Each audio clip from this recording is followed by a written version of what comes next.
Okay, so the question is, where do I work most often at home? Uh, well, that's a long answer.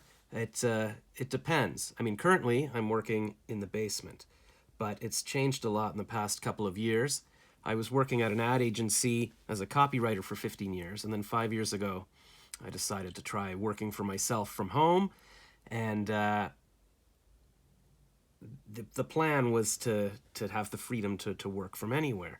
Um, I liked going to coffee shops to work because I liked being around other people, but I found that the Wi-Fi wasn't very strong in coffee shops. So I built myself a little home studio with panels on the ceiling and the walls, so there wasn't echo, so I could do my voice acting. And I had special fiber internet in Toronto. It was like a gigabit speed up and down, and that was very useful. And then in 2019, I decided, you know what, I want to be free to travel. So I sold my condo, and the idea was to live in hotels and just work from anywhere. Because I thought, oh, I can interview people in coffee shops, or I can travel to different countries and interview them. I can do work from anywhere. But what I quickly discovered is that it's not as easy to work remotely as you think, because the Wi-Fi in hotels is usually pretty weak, and especially if you're going to a small town like in Cornwall, or even smaller town. I had a friend in Avonmore. The Wi-Fi is almost useless, so you actually do need a home office. And then the pandemic started, and I wound up coming back to Ottawa and living in my parents' basement.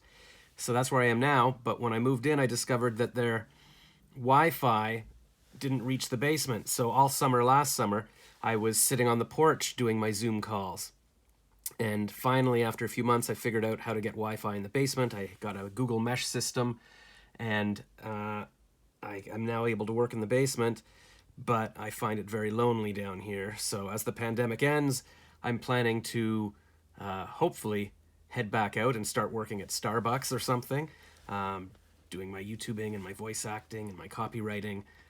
But again, I will face the problem of weak Wi-Fi. So my only other option is my friend has a computer store on Rideau Street, and sometimes I sit there and work. But he always wants to talk to me, so I get no work done there. So I'm still looking for the ideal place to work.